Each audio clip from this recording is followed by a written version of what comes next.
மாதிரி Sundar C sir எப்போதும் உங்கள் படங்களை அதிகம் அவர் தயாரிப்பார். இந்த படத்தை நீங்களே தயாரிக்க காரணம் அவர் சீஃப் கெஸ்ட்டாக வர காரணம் என்ன? ஏன்னா இதில் ஜாஸ்தி லாபம் எடுத்துலாம் நீங்கள் எடுத்துட்டீங்களா ப்ரொடியூசரா?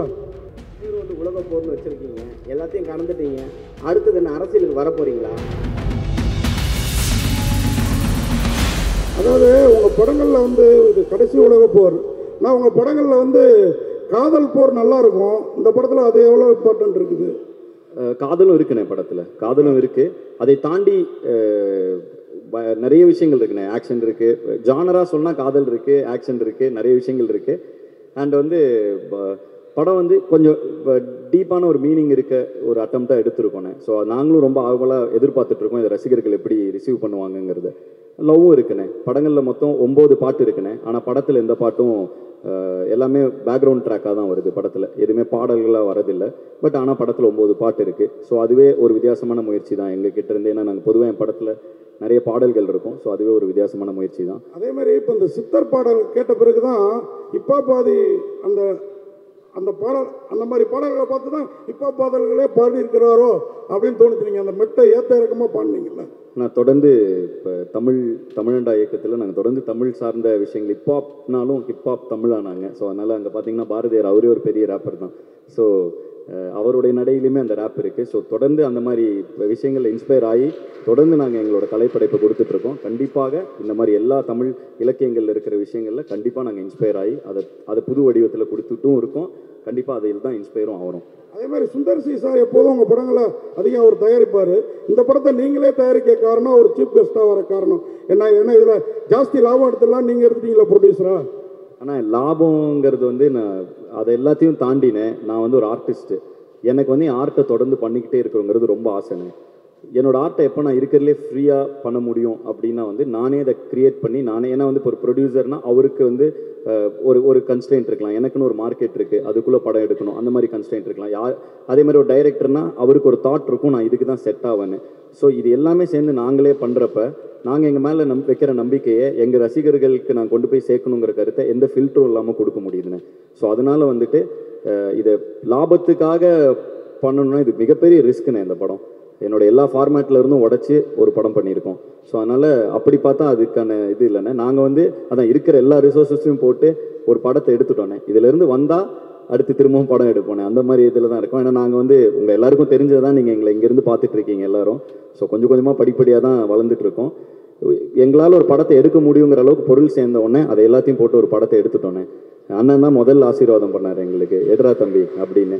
ஸோ வந்து என்னை எப்படி வந்து ஆரம்ப காலகட்டத்தில் பொடி பையனாக வந்தப்போ வந்து பாட்டு பண்ணிடுவியாடா, தருணம் பல்லவினா என்னன்னு தெரியுமாங்கிற மாதிரி இன்னி வரைக்கும் அண்ணன் கரெக்டாக பண்ணிவிடு, ஆல் த பெஸ்ட் அப்படிங்கிற ஒரு இதில் இருக்கார். ஸோ அண்ணனோட வாழ்த்து என்றைக்குமே எனக்கு இருக்குன்னு, என் பசங்களோட நட்பு இருக்குது, எனக்குள்ள நம்பிக்கை இருக்குது. அதனால் வந்து தொடர்ந்து ஹிப்ஹாப் தமிழ் என்டர்டெயின்மெண்ட் மூலமாக தமிழ் சினிமாவுக்கு பிரம்மாண்டமான படங்களை நாங்கள் கொடுத்துட்டே இருப்போம் அப்படிங்கிறதுல எங்களுக்கு ஒரு நம்பிக்கை இருக்குண்ணே. அதுக்கு இந்த படம் கண்டிப்பாக வெற்றி அடையுங்கிறத நாங்கள் நம்புகிறோண்ணே. இதை வந்து 20ஆம் தேதி மக்கள் தேட்டரில் பார்க்கும் பொழுது அதிலோட ரிசல்ட் தெரிஞ்சிடனே. அதுக்கு நாங்களும் அவ்வளோ காத்துக்கிட்டு இருக்கோண்ணே. அண்ட் தொடர்ந்துண்ணே உங்கள் எல்லாத்தோட சப்போர்ட்டும் கண்டிப்பாக எங்களுக்கு வேணும். அதே மாதிரி நீங்கள் கோயம்புத்தூர்காரரு, ஆனால் மவுண்ட் ரோடில் குண்டு வைக்கணும்னு ஏன் அவ்வளோ பார்த்தா வந்தோன்னே ட்ரெய்லரு டப்புட்டு பொண்ணு மவுண்ட் ரோடே பிளாஸ்ட் பண்ணுறீங்களே, என்ன நோக்கம் அது? அண்ணா ஒரு போர் நடந்தால் என்ன ஆகும் அப்படிங்கிறது தான் படத்துடைய கதைண்ணே. ஸோ ஒரு கடைசி ஒரு உலக போர் ஆரம்பித்தா என்ன நடக்க போகுது அப்படிங்கிறது தான் படம். ஸோ இந்த படத்தில் நிறைய விஷயங்கள் இருக்குண்ணே. அது பார்க்குறப்ப அதோட சுவாரஸ்யம் இன்னும் நல்லாயிருக்கும். படம் வந்தோடனே இது எல்லாமே டோட்டலாக புரிஞ்சிடும்ண்ணே. சார் படத்தை நீங்கள் தான் ஓனாக ரிலீஸ் பண்ணுறீங்களா? ஆமாண்ணே. டென்கோட்டாவும் சிம்பா ப்ரொடக்ஷன்ஸும் அவங்க ஓவர்சீஸ் வாங்குறதுக்காக வந்தாங்கண்ணே. படம் பார்த்து அவங்களுக்கு ரொம்ப பிடிச்சி போயிடுச்சு. ஸோ தமிழ்நாடு தேட்டருக்குலாம் அவங்களே எடுத்துக்கிட்டாங்க. And satellite டிஜிட்டல்லாம் முடிஞ்சுதுண்ணே. ஸோ எங்களால் என்னென்ன இருக்கோ எல்லாத்தையும் வச்சு ரிலீஸ் பண்ணுறோண்ணே. இப்போ நாங்கள் தானே பண்ணுறோம் எல்லாமே. சார் இப்போ நீங்கள் இசையமைச்சது ஈஸியாக இருந்ததா, டைரக்ட் பண்ணது ஈஸியாக இருந்ததா, படம் எடுக்கிறது ஈஸியாக இருந்ததா? எல்லாமே ஈஸியாக தானே இருக்குது. உங்களுக்கு எனக்கு ரொம்ப பிடிச்சிருக்கு. அதனால் பிடிச்சி பண்ணுற எல்லா விஷயம் ரொம்ப ஈஸியாக இருக்குண்ணே. வாழ்த்துக்கள். ரொம்ப நன்றிங்கண்ணே. ஐபிஎல்லுக்கும் இதுக்கும் சம்மந்தம் இருக்குங்களா கதைக்கும்? இல்லைண்ணே, ஐபிஎல்லுங்கிற ஒரு விஷயத்துக்கும் இதுக்கும் இல்லை. இது உலகத்தில் என்ன நடக்குதோ அனைத்துக்கும் இதுக்கும் சம்மந்தம் இருக்குண்ணே. உலக அரசியலும் இருக்குது, எல்லாம் இது இருக்குது. பேர் வந்து உலக போர்னு வச்சுருக்கீங்க, எல்லாத்தையும் கடந்துட்டீங்க, அடுத்தது என்ன அரசியலுக்கு வர போகிறீங்களா? இல்லைண்ணே, நான் ஒரு கலைஞன். நான் வந்து ஏன் வந்து இப்போ படம் ப்ரொடியூஸ் பண்ணுறேன்னா அதுக்கான பதில் தான் சொன்னேன். என்னோட கலையை வந்து மக்கள்கிட்ட கொண்டு போய் சேர்க்கறதுக்கு எவ்வளோ முடியுமோ, எவ்வளோ ஃபில்டர்ஸ் கம்மியாக முடியுமோ, நான் நினச்சதை என்னால் கொண்டு போய் சேர்க்க முடிய இந்த நிறுவனம் எனக்கு உதவியாக இருக்குண்ணே. அது போக இந்த நிறுவனம் மூலமாக கிட்டத்தட்ட நாங்கள் இன்னைக்கு வந்து ஒரு 2 பேர் வந்தோண்ணே, 2 பேர் ஆரம்பித்தோம். இன்னைக்கு கிட்டத்தட்ட 110 பேர் பக்கத்தில் நாங்கள் வேலை பார்த்துட்ருக்கோண்ணே. ஸோ அதனால் இது எனக்கு இன்னும் சந்தோஷமாக இருக்குது. ஏன்னா என் பசங்க அன்றைக்கெலாம் என் கூட இருந்த பசங்க, நாங்கள் இண்டிபெண்டன்ட் மியூசிஷியனாக இருந்தப்போ நிறைய பேர் வந்து அதுக்கான வாய்ப்பு இல்லாமல் அங்கே சஸ்டெயின் பண்ண முடியாமல், இன்ஃபேக்ட் நாங்களே அண்ணனை பார்க்கலன்னா எப்படி சஸ்டெயின் பண்ணியிருப்போம் தெரில. நாங்கள் இண்டிபெண்டன்ட் ஆர்டிஸ்ட்டாக இருக்கிறதுக்கு இன்றைக்கி மார்க்கெட் இருக்குது, அன்றைக்கி அப்படி எதுவுமே கிடையாது. ஸோ அந்த இடத்துல 2 பசங்க கனவோடு வந்திருக்கோம். அந்த டைமில் எங்கள் கூட இருந்த பசங்களெல்லாம் எங்களுக்கு ஒரு பிளாட்ஃபார்ம் அமைச்சு கொடுக்க முடியல. இன்றைக்கி இந்த ஹிப்ஹாப் தமிழ் என்டர்டெயின்மெண்ட் மூலமாக எங்கள் கூட ட்ராவல் பண்ண எல்லா பசங்களும், கிட்டத்தட்ட ஹட்சன் எங்கள் கோ டைரக்டர், அவர் தான் டைரக்ஷன் டீம் ஃபுல்லாக அவர் தான் ஹெட் பண்ணுவார். ஸோ எங்களோட சிஸ்டமே கொஞ்சம் வேறு மாதிரி, இப்போ பொதுவான சினிமா சிஸ்டமாக இல்லாமல் கொஞ்சம் ஒரு க்ளீனாக ஒரு கம்பெனி ஃபார்மேட்டில் நடத்திட்டு இருக்கோம். ஸோ ஹட்சன் தான் ஹெட் பண்ணுறாரு. ஹட்சன் வந்து எனக்கு 12 வருஷமாக தெரியும். அவர் ஒரு இண்டிபெண்ட் பிபாய், அவர் அதாவது பிரேக் டான்சர், பிபாய், ஒரு கொரியோகிராஃபர். அவர் டான்ஸ் கிளாஸ் நடத்திட்டு இருந்தார். இந்த படம் ஆரம்பித்து ப்ரொடக்ஷன் ஆரம்பித்தோன்னே வாங்க படம் ஆரம்பிச்சிட்டேன் வாங்கன்னு. ஸோ இது மாதிரி ஒவ்வொரு ஃபீல்டில் இருக்கவங்க எல்லாருமே, அஜய் வந்து சிஏ, அவன் வந்து ஒரு சார்ட்டர்ட் அக்கௌண்டன்ட்டு. ஸோ இந்த மாதிரி எந்தெந்த நண்பர்கள் எங்கெங்கெல்லாம் ஜேபி வந்து என் ஃபேன் கிளப் இன்டர்ன்ஷிப் ப்ரோக்ராம் மூலமாக வந்தான். ஸோ இப்படி எங்கெங்கே யாரை பார்த்தனோ அந்த நண்பர்களுக்கெல்லாம் ஒரு இடம் கொடுக்க இந்த நிறுவனம் எனக்கு உதவியாக இருக்குண்ணே. அவ்வளோதான் இதில் விஷயம். இல்லை இதில் இன்னொன்று, படிப்பு முக்கியம் தான். நீங்கள் சொன்னது எல்லாம் படித்தவங்க தான். ஆனால் சினிமாவை நோக்கி வரவங்க முக்கால்வாசி பேர் படிப்பு இல்லாதவங்க தான் வராங்க. ஸோ அந்த மாதிரி படிப்பு இல்லாமல் வந்தாலும் சேர்த்துக்கிறதுக்கான வாய்ப்பு இருக்கா? ஆனால் படிப்புங்கிறது வந்து நம்ம குழப்பிக்க வேணாம், ரொம்ப சிம்பிள். திறமை இருக்கிற பொழுது எல்லாருக்குமே இது படிப்புங்கிறது வந்து டிகிரியோ அது கிடையாது. படிப்புங்கிறது நம்ம கற்றுக்கொள்ளும் எல்லா விஷயங்களும் தான். ஸோ வந்து படிப்பு நம்மளை பண்படுத்தும். ஸோ ஒருத்தரை வந்து எத்தனை படிச்சிருக்காங்கங்கிறத வச்சு அவங்கள நம்ம திறமையை எடை போட முடியாது. அனைவருக்கும் வாய்ப்பு உண்டு. ஆனால் நான் அடிக்கடி சொல்கிறது என்னென்னா, படிச்சுட்டா அது பின்னாடி இருக்கிற டெர்மினாலஜியும் அதோட பேசிக்கும், அதை எப்படி அந்த ப்ராசஸும் நம்ம கற்றுப்போம். ஸோ அப்படி கற்றுக்கும் பொழுது நம்மளுக்கு வந்து எந்த இடத்துலையுமே கை கட்டியோ தலை குனிந்தோ அவுட் ஆஃப் த வே போய் எதுவும் பண்ண தேவையில்லை. தலை நிமிர்ந்து இருக்கலாம். இப்போ எனக்கு இது தோத்துச்சுன்னா நான் காலேஜில் போய் ப்ரொஃபஸராக, எனக்கு இந்த சினிமா கெரியரே இப்போ எனக்கு இது சரி இதெல்லாம் நான் காலேஜில் ப்ரொஃபஸராக போகணும். எனக்கு எந்த ஒரு இதுவும் இல்லை. என்கிட்ட என் படிப்பு இருக்குது, அது எனக்கு என்றைக்குமே நம்பிக்கை கொடுக்கும். நான் தலை நிமிர்ந்தே இருப்பேங்கிற தன்னம்பிக்கை என் படிப்பு எனக்கு கொடுக்குது. அதனால எல்லாரும் படிங்கன்னு என்னோடய ரசிகர்களுக்கு தொடர்ந்து அதை நான் சொல்லிகிட்டு இருக்கேன். அவ்வளோதான் அதில் விஷயம். டெக்னாலஜி வளர வளர அழிவு கண்டிப்பாக இருக்குன்னு நீங்கள் நினைக்கிறீங்களா? இருக்கலாம். இந்த படத்துலையும் அது மாதிரி ஒரு விஷயம் இருக்குது. டெக்னாலஜி 2 வகையாக யூஸ் பண்ணலாம். அது ஒரு தீக்குச்சி தான்.